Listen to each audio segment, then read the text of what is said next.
But what did we find at Guantanamo? Of the men that are there, most men are not in Camp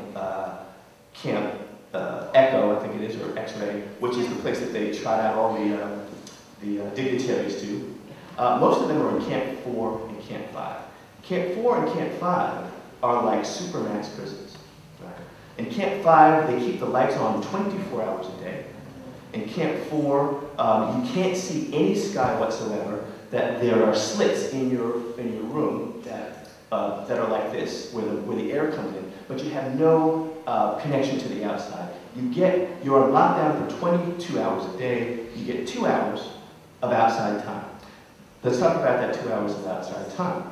Most of the men that have been in Guantanamo 4, 5, 6, 7 years are going insane.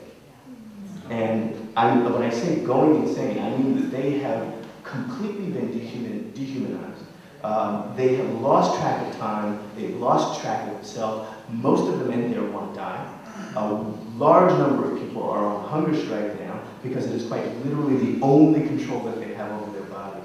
But for the men that aren't, they are racked with fear and they don't sleep because they have the lights on all the time too.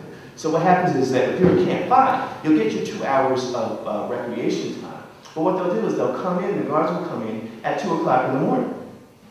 Most of these men sleep 4 hours a night. They'll come in at 2 o'clock in the morning and say, okay, it's time for your recreation time. And then the men have to choose between getting their 4 hours of sleep or going outside for the recreation time. So when you hear from Admiral Walsh and folks about how wonderful things are, I want you to remember that the men there are still suffering. And they're suffering under very harsh conditions. And the worst part of it is, not right now, I don't believe people are being tortured in the classic sense in terms of the way we've been hearing about from the waterboarding and the International Red Cross, but they are isolated. And isolation, I don't have to tell most of you this, but some of you, I do. Isolation is the killer. It is what makes you go nuts. It's what makes you go crazy. They are completely cut off from each other. They're cut off from the outside world. And the only connection that they have are the lawyers that come down. And you are lawyers, other lawyers, they're now beginning to turn away the lawyer business.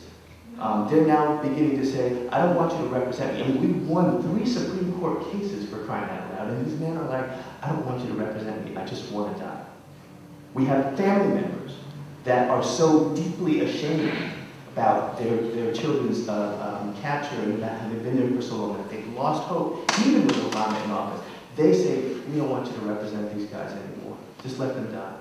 And so we're in a situation now where we can't let the men give up on themselves. I mean, we want to give them as much dignity as we can, but as lawyers, as people of conscience, we cannot let people die in a legal system, even if that's what their choice to do. We must continue to fight.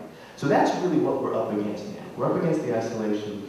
We're up against the men who heard every time we go down and say we wanted the Supreme Court, they think, well, this is great. We're going to get out of here soon. And I do think, though, with President Obama, that the next 5 to 7 months are going to be absolutely key. We are urging the Obama administration to release some of the men into the United States. The men who, most of these men, of course, are not dangerous. But like, for example, the Uyghurs, the Chinese Muslims, who the only reason why they're in Guantanamo was because they've been fighting with China for many, many years, and China put them on the terrorist watch list, and then they ended up in Guantanamo. There are 17 men that are in Guantanamo right now. There was a judge that ordered them released. The Bush administration blocked it. It's on appeal. Now the Obama administration is arguing the case.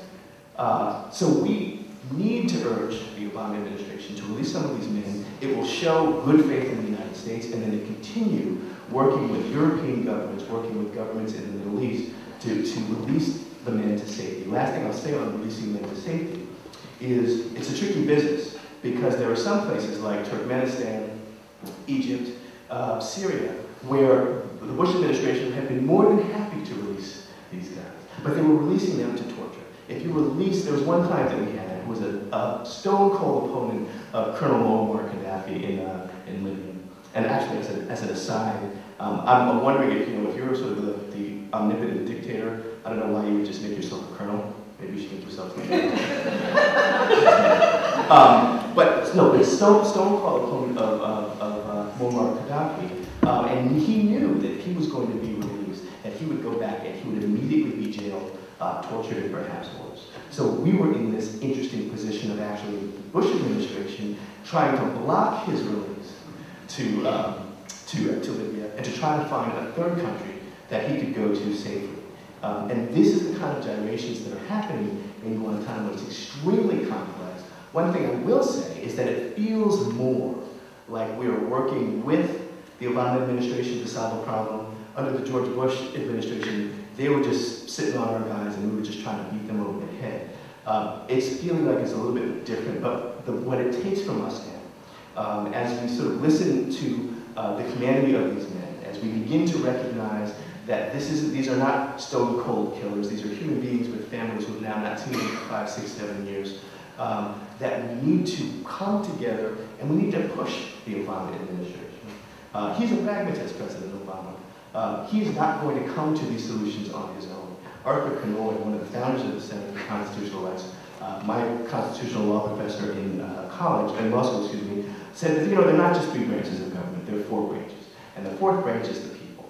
And the people have been the entity that has been missing from this. And so as we think about what we're going to do next, I would urge all of us to think as people, as human beings that have a stake in this government, have a stake in the direction of this country, to push Barack Obama to do the right thing, to do what he knows is right in his heart, to do what we know is right in our hearts, and to do something that is ultimately going to give the men in Guantanamo some peace.